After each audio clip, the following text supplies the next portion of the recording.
Stop for a second and feel this, not later, right now. Because the moment you stopped chasing, something started moving that you could not see at first. It did not begin with noise. It began with silence. The kind of silence that changes a room, changes a pattern, changes a person. You did not beg for attention. You did not send another message trying to explain your heart. You did not fight to keep alive what only your effort was carrying. You simply became still. And that stillness spoke louder than every paragraph you almost sent. If this is your season, stay with me, because what happens next is deeper than most people realize. The person who got used to your warmth, your care, your quick replies, your emotional presence, now has to stand in the space where all of that used to be. And for the first time, they are meeting your absence instead of your pursuit. That changes everything. Let this sink in. What felt normal to them now feels strange. What felt guaranteed now feels uncertain. What felt easy now feels exposed. And when certainty is removed, truth starts showing up. So if you have been wondering whether your silence matters, hear this clearly. It does. More than you think. The next part is important. So do not skip ahead in your mind. Because the quiet decision to stop chasing is often the exact moment the hidden story finally begins to reveal itself. Before this shift, the connection may have looked alive on the outside, but much of its movement was coming from you. Your messages, your check-ins, your effort, your emotional labor, your willingness to reach out first and carry the energy between you. You were the one filling the empty places before they could even be felt. You were the one keeping the line warm, keeping the bond active, keeping the questions buried under constant motion. And as long as that happened, they were never forced to face what they truly felt, what they truly wanted, or what they were truly willing to give. That is what one-sided pursuit does. It hides imbalance under activity. It makes convenience look like connection.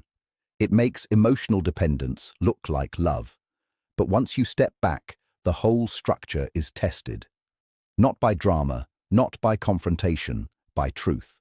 And truth is hard to avoid when the person who was carrying everything finally puts the weight down.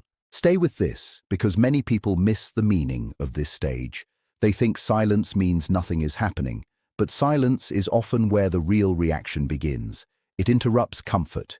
It breaks routine. It removes the easy access someone had to your energy. And when that easy access disappears, the other person can no longer avoid the gap. They have to feel it. They have to think about it. They have to decide whether they were attached to your presence or committed to your heart. That difference matters more than almost anything. There is a reason absence can speak so strongly. The human mind quickly gets used to what is always available. What is easy to reach often stops being deeply valued, not because it has no worth, but because it became familiar without cost. Your steady presence may have become their comfort zone. They knew you cared. They knew you would likely return. They knew your energy would keep meeting them halfway, or more than halfway, even when they offered very little back. But when you stopped, their mind could no longer stay asleep inside that pattern. Now they notice the missing warmth. Now they replay old conversations. Now they wonder whether they misread your loyalty as permanence.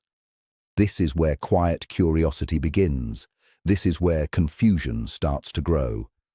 This is where they ask questions they never had to ask while you were still reaching. Why are you different now? Why does the distance feel heavier than expected?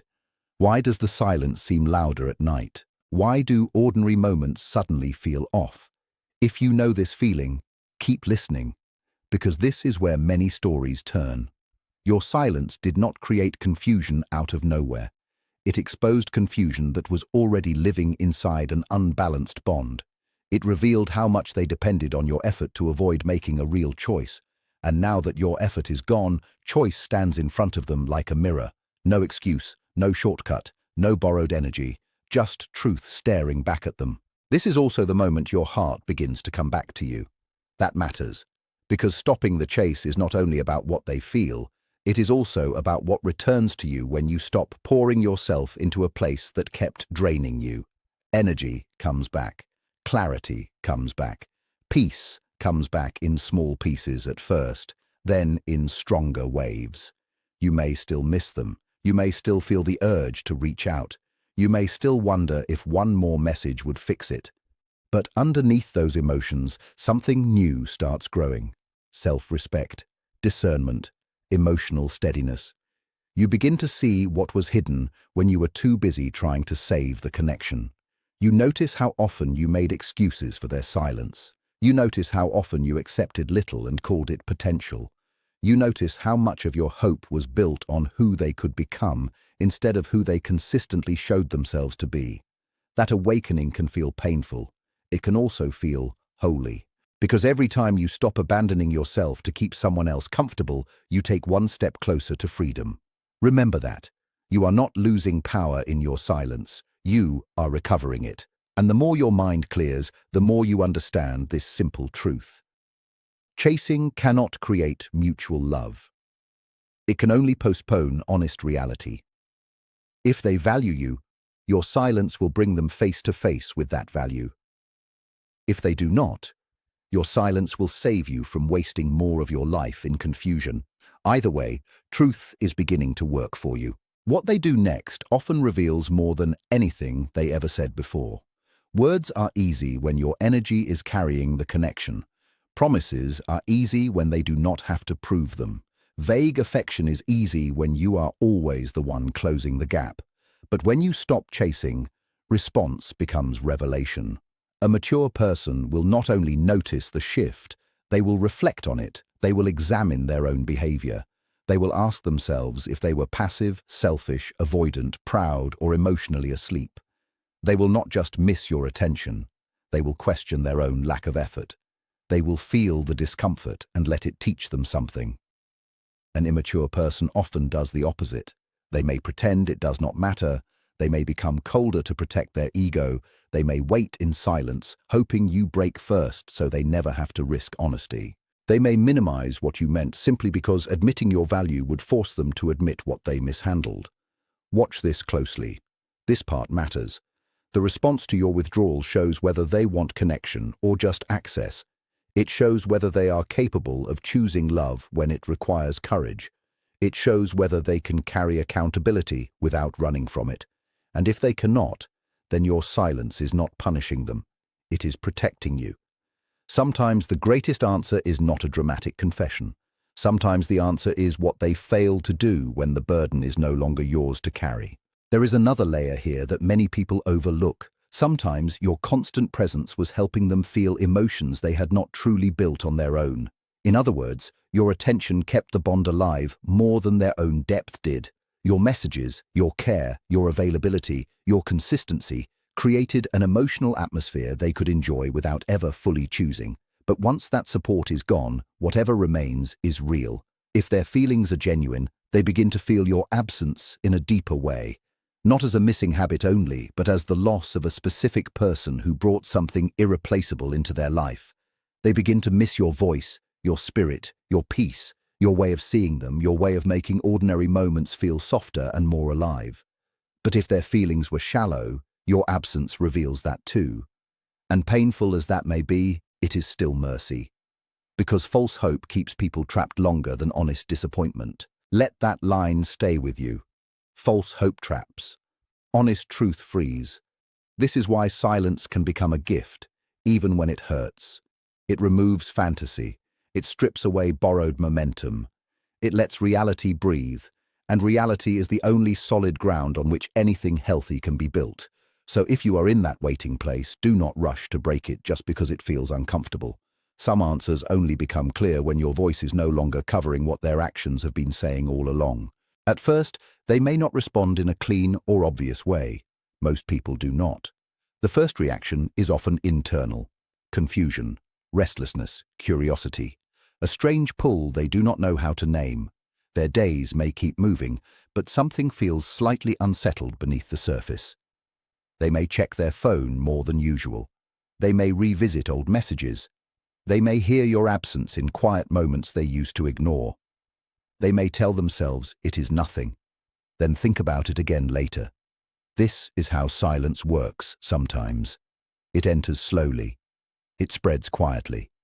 It asks questions without making a sound. Why did this change? Why are they no longer reaching? Did I push too far? Did I take too much for granted? Are they finally done? Did I mistake their patience for weakness? These thoughts do not always arrive all at once, but they come. And the longer your silence stays steady, the harder it is for them to avoid what it is exposing. This is why your stillness must be real, not a game. Real silence has power because it comes from conviction, not manipulation.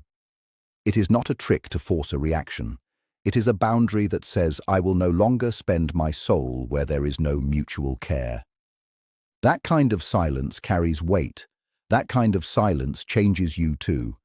And when it is rooted in self-respect instead of control, it begins to sort people without you needing to chase, explain, or convince anyone of your worth. Now listen carefully, because this next part saves many people from going backward. Just because they notice your absence does not automatically mean they are ready to meet you in a healthy way. Missing you is not the same as valuing you well. Feeling your absence is not the same as developing the maturity to honor your presence. Some people come back because they lost comfort, not because they found truth. Some return because the silence bruised their ego, not because it awakened their heart. Some reach out when they feel the gap, but they still want the same one-sided access they had before. That is why you cannot measure everything by whether they return. You must also measure how they return. Do they come with honesty? Do they come with effort? Do they come with clarity? Do they come with changed behavior? Do they take responsibility without being forced? Do they speak plainly instead of offering crumbs and confusion? If not, then the old cycle is simply trying to wear a new face. And you must be wise enough to see it. Stay with me here. Your silence is not complete the moment they contact you. In some ways, that is where discernment begins. You now have the chance to see whether the connection can stand on truth, or whether it only lives when you overfunction. You are no longer called to rescue potential.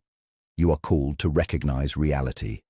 And reality always shows up in patterns, not pretty words delivered at the right emotional moment. There is also a spiritual side to this that should not be ignored. When you stop forcing what is not flowing, you create room for deeper guidance. Noise settles, obsession weakens. The need to monitor every sign starts losing its grip, and in that quieter space, your inner life becomes easier to hear. What once felt urgent begins to look different. What once looked like destiny may begin to reveal itself as attachment, fear, loneliness, or old wounds asking for comfort. This is not failure. This is awakening. Sometimes the silence is not sent to bring them back. Sometimes it is sent to bring you back to yourself, back to peace, back to dignity, back to trust, back to the version of you that is no longer willing to beg for what should be given freely. That can feel like grief, because healing often does. But it is still a gift. In quietness, your heart begins to separate love from desperation, care from control, hope from illusion. You start seeing where you are carrying more than your share. You start noticing how fear of losing them made you forget yourself. And when that understanding lands fully, something changes inside you. You stop treating their attention like oxygen. You stop calling inconsistency mysterious. You stop romanticizing emotional unavailability. This part is powerful, so hold on to it. Silence is not empty when it is healing you. It is doing hidden work that noise never could. If the connection is real, silence does not destroy it. It reveals whether it has roots. Anything that depends completely on your overgiving was never stable to begin with. It only looked stable because you were holding it together. Once you let go, weak structures shake, hollow bonds thin out, unclear intentions come into the light, and yes, sometimes what is not meant to stay begins to fall away. That can hurt deeply. But not everything that leaves is a loss. Some things leave because they were blocking what is better. Some doors close because they were draining your strength while giving almost nothing back. Some endings are not punishments. They are protection. Read that again in your spirit. Not every ending is punishment. Sometimes it is protection, wrapped in pain for a little while. When you understand that, you stop rushing to reopen doors that closed for a reason. You stop assuming distance means failure. You stop believing that holding on longer always means loving better. Sometimes loving better means releasing what keeps teaching you the same wound. And if this silence leads to a full ending, that ending may be the very thing making room for a love that does not require you to perform for basic care, a love that meets you, a love that does not grow only when you carry it, a love that does not leave you confused all the time. That possibility matters. Do not make an idol out of one person and miss the bigger future still being prepared for you. The hardest part for many people is the waiting, not the first decision to stop chasing, but the days after, the nights after, the moments when nothing seems to happen and your emotions start whispering that maybe you should reach out one last time. Maybe you should clarify. Maybe you should fix the silence before it becomes permanent. That urge is real, but it is often driven by discomfort, not wisdom. We want fast closure. We want fast reassurance. We want quick proof that our silence mattered. Yet some things unfold in seasons, not moments. A seed does not become a tree overnight. A person does not become emotionally honest in one afternoon. A heart that has avoided truth for a long time rarely faces it all at once. This is where patience becomes part of the process, not passive waiting, strong waiting, the kind that refuses to panic, the kind that allows truth enough time to surface. If they are going to reflect, time may be needed. If they are going to reveal immaturity, time will expose it. If you are going to heal, time will deepen that too. So do not confuse a quiet season with a wasted one. Hidden work may be happening in them. Hidden work is definitely happening in you. And hidden work often creates the strongest outcomes. Stay with this. The silence may feel slow, but slow does not mean dead. Slow sometimes means deep. Slow sometimes means real. Slow sometimes means the old pattern is finally breaking at the root instead of being patched on the surface. One reason people go back to chasing is fear. Fear of being forgotten. Fear of being replaced. Fear that if this person does not choose them, no one ever will. Fear that the silence will stretch too long and become proof that they were never enough. That fear can feel convincing, especially in lonely moments, but fear is a terrible guide for love. It makes scraps look precious. It makes delay feel like destiny. It makes people stay attached to what keeps wounding them, because at least the wound feels familiar. If this is touching something in you, keep listening. The fear of being alone has led many good hearts back into cycles they were meant to leave. It says, this may be your last chance. It says, do not risk losing them. It says, take whatever they offer and be grateful. But that voice does not speak from abundance. It speaks from lack. It shrinks your vision. It teaches you to accept less than peace, less than honesty, less than effort, less than real partnership. And once you see that, you cannot unsee it. Your life is too valuable to build around fear. Your heart is too sacred to be handed to people who only notice your value once it is no longer convenient to ignore. So when the urge to chase comes from fear, pause, breathe, let the wave pass. Remind yourself that being alone for a season is not the same as being abandoned forever. Sometimes solitude is where your standards are rebuilt strong enough to protect your future. And yes, there are signs that the other person is feeling the shift even if they never say it directly. Their energy changes, their curiosity rises. Small actions begin to appear where there was once passive distance. They may circle back in subtle ways. They may test the space. They may become more attentive after acting casual for too long.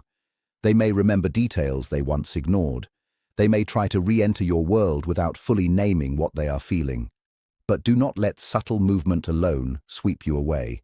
Pay attention to consistency. Pay attention to courage.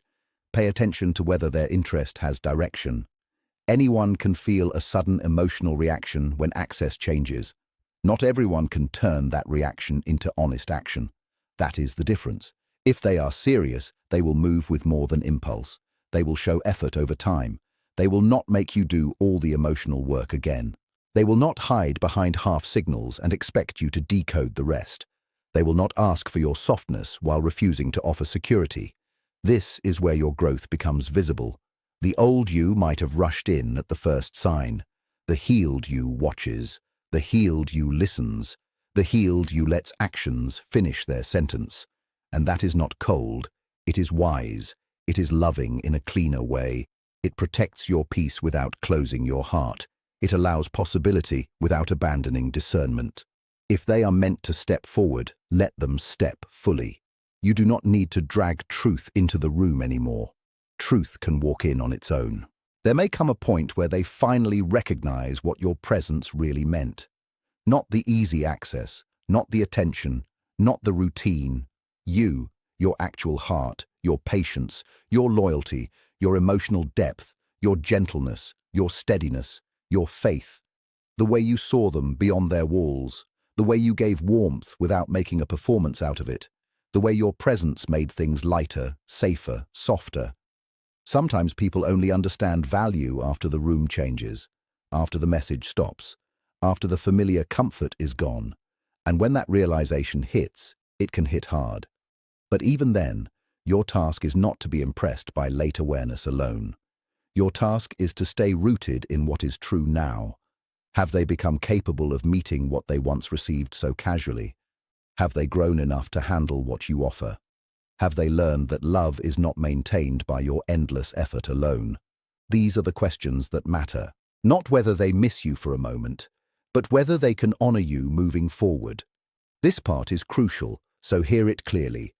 Being missed is not the same as being cherished. Being wanted in an emotional rush is not the same as being chosen with maturity. You deserve more than a temporary awakening in someone else. You deserve a real decision, a real effort, a real place in someone's life that is supported by action, truth, and care. As this season continues, you may notice another miracle. The person you keep becoming starts to matter more than the person you were trying not to lose. That is healing. You begin to build routines that do not revolve around waiting. You begin to smile without checking your phone first. You begin to sleep with less emotional chaos in your chest. You begin to return to your own mind, your own body, your own calling, your own future, and that return is powerful. Because once you remember who you are outside of the chase, you become much harder to manipulate with mixed signals and delayed affection. Your peace stops being so cheap. Your attention stops being automatic. Your love becomes more intentional, not less. You still care. You still feel deeply. But you are no longer willing to confuse self-sacrifice with destiny. You are no longer willing to keep auditioning for a role in someone else's uncertain life. If this message is reaching you, let it reach all the way. You were not created to spend your best years proving your value to a hesitant heart. You were not called to carry both sides of a bond until you collapse. You were not meant to live in constant analysis, wondering what every small sign means. You were meant for peace. You were meant for clear love. You were meant for a life where care flows both ways. Do not lower that truth just because you miss someone who only became aware when you went still. Sometimes, after all the reflection, they do come forward with sincerity. Sometimes they speak honestly for the first time. Sometimes they admit they took your presence for granted. Sometimes they reveal that your silence forced them to face what they had avoided. If that happens, listen with wisdom, not hunger. Let their honesty be heard, but let it also be tested over time. Real change leaves evidence. Real growth is steady. Real remorse makes room for your pain instead of trying to rush past it. Real love does not only ask for another chance, it builds one through action. So if the story opens again, it must open differently. No more one-sided labor. No more emotional guessing games. No more carrying their uncertainty like it is your assignment. If they want access to your heart now, they must come with intention, truth, and consistency. And if they cannot, then the silence has still done its job. It showed you what was there. It showed you what was missing. It showed you what you can no longer accept. That is not wasted time. That is earned wisdom. And wisdom is one of the greatest gifts pain can leave behind. So whether this story becomes reunion, distance, or full closure, refuse to call your silence a failure. It was a turning point. It was the line between old patterns and a new standard. It was the moment your life stopped revolving around pursuit and started returning to peace. So hold steady now. Do not rush to break what is revealing so much. Do not let loneliness rewrite the lesson. Do not let temporary emotions send you back into permanent confusion. What is meant to grow in truth will not need endless chasing to survive. What is real will move toward clarity. What is shallow will fade under the weight of honesty. And what belongs in your life will not require you to abandon yourself to keep it alive. Let that be the final anchor in your spirit. You stopped chasing, and the silence began speaking. It spoke to them. It spoke to you. It exposed the imbalance, awakened reflection, tested maturity, revealed feelings, returned your strength, and made room for a future built on something cleaner than anxiety. This is your reminder to trust what stillness is uncovering. Trust the process even if it feels slow. Trust the peace that is slowly replacing panic. Trust the truth that is becoming harder to deny. And above all, trust that your value did not begin the day they noticed your absence. Your value was always there. The silence just made it impossible to ignore. If they are meant to meet you, let them rise and meet you well. If they do not, keep walking, keep healing, keep becoming. Because the version of you that no longer chases is the version of you that finally knows. Love should never need to be begged for, dragged forward, or kept alive by one exhausted heart alone.